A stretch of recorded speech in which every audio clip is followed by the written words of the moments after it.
It's electioneering that the Tulsa County Election Board wants to remind voters about, and it all starts with your wardrobe. According to the Tulsa County Election Board, electioneering is displaying or discussing political matters or issues at or near a polling place during an election. Campaign signs, t-shirts, pins, and hats. Those are a few things that are considered electioneering.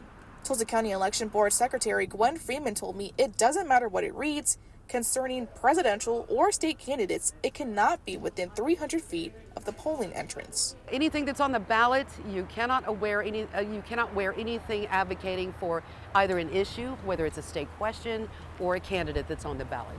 If you do have anything on that says who you're voting for, you will have to remove it before entering the polls. But it's not only what you wear, it's also what you say, too. You are discouraged from discussing politics out loud, so that because again, that's another type of electioneering. So you may have, passionate and strong feelings about your candidates, but the election, line or the polling place is not the place to talk about that. If someone decides not to follow the rules, there are consequences, as they would be breaking a state-issued law. It could cost you $10,000 or a year in jail. It's a felony conviction, or both.